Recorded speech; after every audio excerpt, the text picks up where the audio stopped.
በጌታችን በኢየሱስ ክርስቶስ ስም ሰላም እላቸዋለሁ። ጌታ ኢየሱስ ለዘላለም ይባረክ። እግዚአብሔር የሁል ጊዜ ሰላማችን ነው፣ የሁል ጊዜ ረፍታችን ነው። ስለ እግዚአብሔር በደንብ ሁላችሁ ማወቅ ያለባችሁ ነገር አንድ ነገር አለ። እኔና እናንተ በሚናየው እይታ እግዚአብሔር በፍጹም አያየንም። በጣም ማወቅ ያለብን ነገር በአንድ ሰው ወይም በሰፈራችሁ የሆነ ሰው ባያችሁት እይታ እግዚአብሔር ሰውን አይ የእግዚአብሔር እይታ ይለያል። እኛ በጣም የናቅነው ይሄ አይረባም፣ ይህ ሰው በፍጹም ያለውን እግዚአብሔር ለክብር ይፈልጋል። ጥቅም የለም የተባለው ምን ይሰራል የተባለ የተናቀ ወይንም ኃጢአተኛ ተብሎ የተፈረደው ምን ይሰራል ያለው እሱን እግዚአብሔር ይፈልጋል። በጣም ከፍ ያለ ክብር ያለ እውቅና ያለ በነገሮች ሁሉ ትልቅ የሆነ በጣም በቃ የሆነ ለቁም ነገር ለዋና ነገር በጣም ለአስፈላጊ ነገር የሚጠበቅ ሰው በእግዚአብሔር ዘንድ የተጣለ ይሆናል፣ የማይረባ ይሆናል።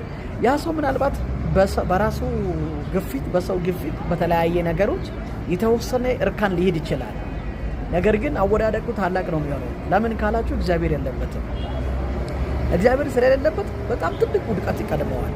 ነገር ግን በሰው ዘንድ ተንቆ ተጥሎ የሆነ ነገር የተባለ ግን እይታው ወደ እግዚአብሔር የሆነ በእግዚአብሔር ዘንድ የተመረጠ ሃሌሉያ፣ በሰው ሳይሆን በእግዚአብሔር ዘንድ የተመረጠ እግዚአብሔር መርጦ ወዶ ያስቀመጠውን ያንን ሰው ማንም እግዚአብሔር ከወደደበት ከመረጠበት ከዛኛው ከፍታ ሊያወርደው አይችልም።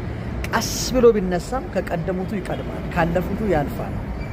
ዋናው እግዚአብሔር ይሁን፣ እግዚአብሔር ይባላል።